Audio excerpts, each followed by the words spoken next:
നമ്മളെ വീട്ടിൽ നമ്മൾ നല്ലോണം ഭക്ഷണം ഉണ്ടാക്കൂലേ? പക്ഷേ അയൽവാസി ഭക്ഷണം കഴിച്ചിക്കണോന്ന് നമ്മൾ ഒരിക്കലും അന്വേഷിക്കൂല.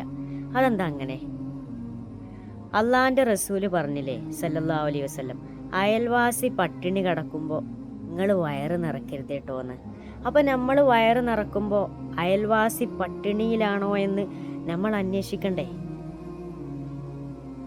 ഇന്ന ഒരു കാലം ഉണ്ടായിരുന്നു. ആ കാലത്ത് ഒരു വീട്ടിൽ ഭക്ഷണം ഉണ്ടാക്കിയാൽ അത് മതിയായിരുന്നു അയൽവാസികളുടെയൊക്കെ വിശപ്പ് മാറാൻ.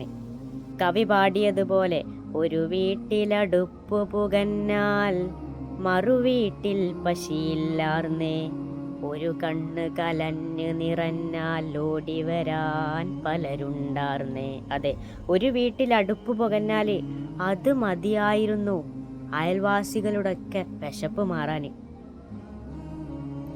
മാത്രമല്ല, ഒരാൾ വേദനിച്ചാൽ ഓടി വരാൻ ആൾക്കാരുണ്ടായിരുന്നു. ഇന്നെങ്ങനെയാണ്? എന്തെങ്കിലും പ്രശ്നമുണ്ടെങ്കിൽ വിളിച്ചാൽ പോലും കേൾക്കൂല. അത്രത്തോളം മതിൽ ഉയർത്തപ്പെട്ടിട്ടുണ്ടാവും. എന്നാൽ ഒരു കാലത്തോ, നാടെങ്ങും മതിലില്ലാർന്നേ, നടവഴിയിടവഴി നൂറുണ്ടാർന്നേ, 4 മണി പൂണ്ടാർന്നേ, നല്ലോർ ചൊല്ലിന് വിലയുണ്ടാർന്നേ. അതെ, അന്നത്തെ കാലത്തിൽ മതിലുണ്ടാവൂല. ആർക്കും എന്തെങ്കിലും ആവശ്യം വന്നാൽ ഏത് വീട്ടിലേക്കും കയറി ചെല്ലാം.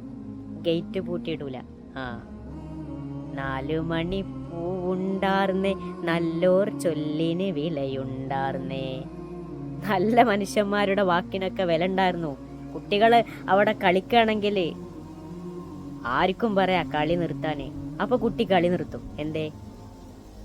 സ്വന്തം മക്കളെ പോലെ ആയിരുന്നു. പക്ഷെ അതൊക്കെ മാറിയില്ലേ? ഇന്ന് മതത്തിന്റെ പേരില് പല ആളുകളും അങ്ങോട്ടും ഇങ്ങോട്ടും തല്ലുകൂടുക.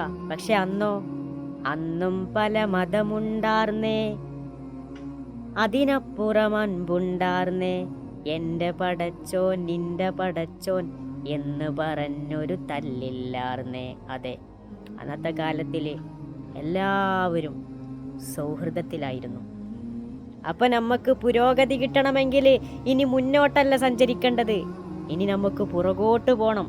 അതെ, അന്നത്തെ ആ കാലത്തിലേക്ക് നമ്മൾ പോണം. അപ്പൊ നമുക്ക് പുരോഗതി ഉണ്ടാവും.